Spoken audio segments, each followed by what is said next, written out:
जब मैं यूएफपी नहीं आया था उससे पहले, तो मुझे यही लगता था कि I am only able to the apply in the college cadre. Assistant professor में अप्लाई कर सकता हूँ क्योंकि मेरे पास पॉलिटिकल साइंस की डिग्री है। उसके अलावा मैं कुछ और सोच नहीं सकता था, या मुझे नहीं लगता था कि मैं और भी एलिजिबल हूँ। पर यहाँ आने के बाद मैं इंटरडिसिप्लिनरी हो गया हूँ। तब मुझे लगता है कि कल दिन यदि मुझे क्लाइमेट पे कुछ करना पड़े या हाउसिंग पे कुछ करना पड़े तो I am able to do that. अगर मुझे आप कहो कि कुछ इस तरीके का स्टडी जो प्रैक्टिकल है उस पर काम करना पड़े तो I can think about it. तो not only political, I can think about the economy, I can think about the geography, I can think about the urban issue. अब मुझे लगता है कि मेरा सोशल साइंस ही नहीं है, ये सब भी एरिया है जिनके साथ मैं मतलब थोड़ा सा कंफर्टेबल होता हूँ। तो इन द बिगनिंग जब हमने ये कॉमन शुरू हुआ तो एक दिन पहला 1-2 दिन के लिए हमारा इंटरडिसिप्लिनरी चल रहा है, फिर प्लानिंग का हो रहा है, फिर आपका कोई और दूसरा जैसे कि जीआईएस वाले आ रहे हैं, फिर आपका वर्ड लेब आ रहा है।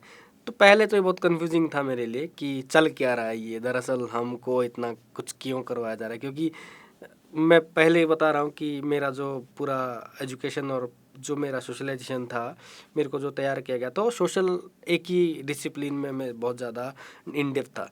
पर यहाँ आके देखा कि हर चीज़ को सोच रहे हैं। तो जब हमारा आइडेंटिटी चल रहा था तो दरअसल आइडेंटिटी का कॉमन सेंस मुझे पहले से था क्योंकि मैं आइडेंटिटी पॉलिटिक्स पे काम कर रहा हूँ। पर यहाँ के मैं आइडेंटिटी को अर्बन संदर्भ में देख रहा हूँ कि कैसे अर्बन कंटेक्स्ट में आइडेंटिटी को समझा जाए। जैसे हमने उसी दौरान आपका वीमेन का इशू को देखा, दलित इशू को देखा, अर्बन मार्जिनल को देखा, माइग्रेंट को देखा। तो ये एक अलग पर्सपेक्टिव था। जब प्लानिंग के पर्सपेक्टिव से देखते तो हम बिल्डिंग पे बात कर रहे थे, हम उसके स्ट्रक्चर पे बात कर रहे थे, हम उसके मटेरियल पे बात कर रहे थे। जब उसी क्लास को हम मेथोडोलॉजिक पर्सपेक्टिव से देखते तो हम ये देख रहे थे कि कैसे इस चीज़ को स्टडी किया जाए, इसको कैसे कैसे अप्रोचेस से आप उसको देख सकते हैं। और जब हम इसी तरीके से अलग अलग कोर्स एक अलग आपको पर्सपेक्टिव दे रहा था। तो मुझे लगता है कि जो अंडरस्टैंडिंग है अर्बन को लेके वो बहुत एक तरीके का मुझे लगता है बिल्ड करता है ये कोर्स अलग अलग तरीके से। यहाँ पे आपके मन में कुछ भी आ रहा है आप उसको एक्सप्रेस कर सकते हैं। तो ये फ्रीडम मिलता है मुझे लगता है फैकल्टी को लेके कि अगर फैकल्टी लिबरल रहें तो स्टूडेंट को या किसी को भी एक्सपोजर मिलता है अपनी बात को कहने का। यहाँ पे जजमेंटल नहीं किया जाता है। दूसरी थिंग कि आप कुछ भी कह रहे हैं तो ऐसा नहीं कि आपको गलत या सही बता दिया जाएगा। They just consider your point कि okay they will think about it और they try to give you positive feedback. तो ऐसा नहीं है कि कभी कभी आपको डेमोलाइज कर दिया जाएगा, ऐसा नहीं होता है। तो फैकल्टी के पर्सपेक्टिव से मुझे लगता है कि मोर पॉजिटिव, मोर इंक्लूसिव और more helpful to student.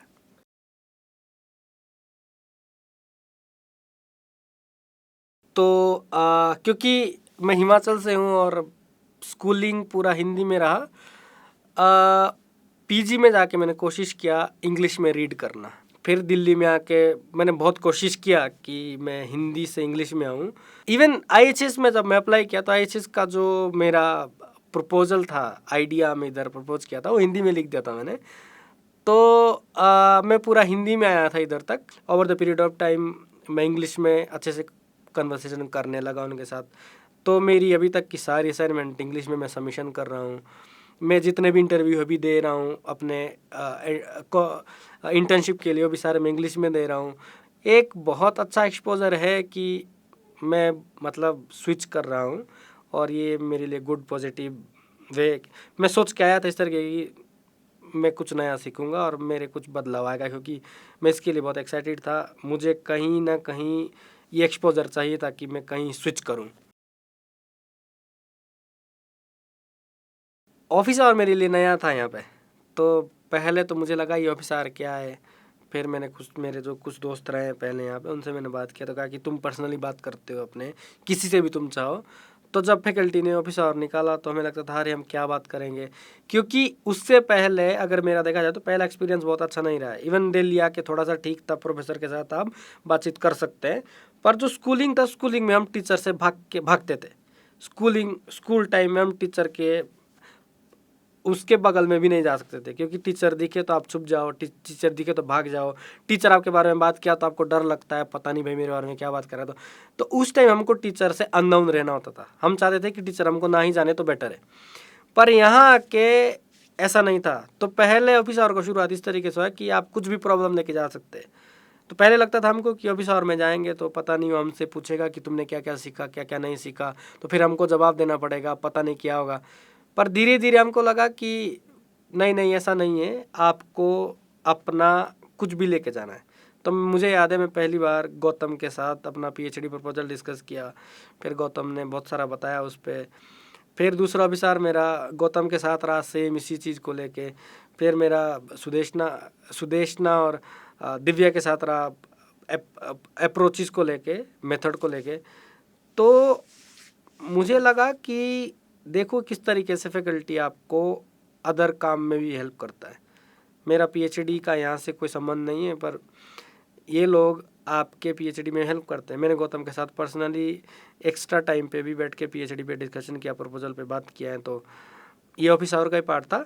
Office hour में दूसरी बात ये है कि अगर आपके जीवन में कुछ और घटनाएं घट रही हैं तो आप कर सकते हैं।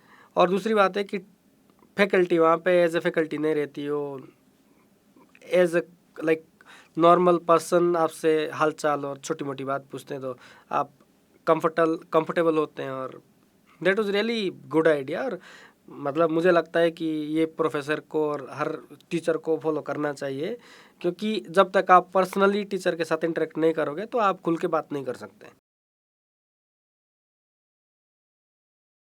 कॉमन्स पढ़ाएगा, आइडेंटिटी को लेके बात हो रही, प्लानिंग करेगा तो करंट में कैसा प्लानिंग चला हुआ है, क्या क्या आपके पास, आप कैसे कैसे इसको इम्प्लीमेंट कर सकते हो, उस पर बात हो रही है। प्रैक्टिकल में जाते तो आप प्रैक्टिकल प्रॉब्लम्स को लेके आ रहे हैं।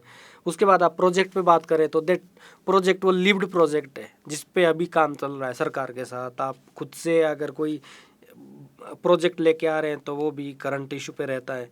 और उसके बाद इंटर्नशिप पे भेजते हैं, तो मुझे लगता है कि इंटर्नशिप के बाद आपको एक्सपोजर मिलता है जॉब करने का। तो रिलेवेंस इसका बहुत है। और मुझे इवन लगता है कि this is updated version of education. अभी यहाँ पे हम लोग कोई अच्छा सा फीडबैक दे दें तो ये अगले साल इसको मॉडिफाई कर देगा। पर जो आपका सरकारी इंस्टीट्यूशन है वहाँ पे थोड़ा इस तरीके का मॉडिफिकेशन कम देखने को मिलता है। तो रेलेवेंस बहुत ज़्यादा है मुझे लगता है, क्योंकि ये प्रैक्टिकल नॉलेज पे बेस्ड है। और आपका जो रिक्वायरमेंट है, आप कहो कि मार्केट का रिक्वायरमेंट है या जो सोसाइटी का रिक्वायरमेंट है, उसको प्रैक्टिकली डील करता है।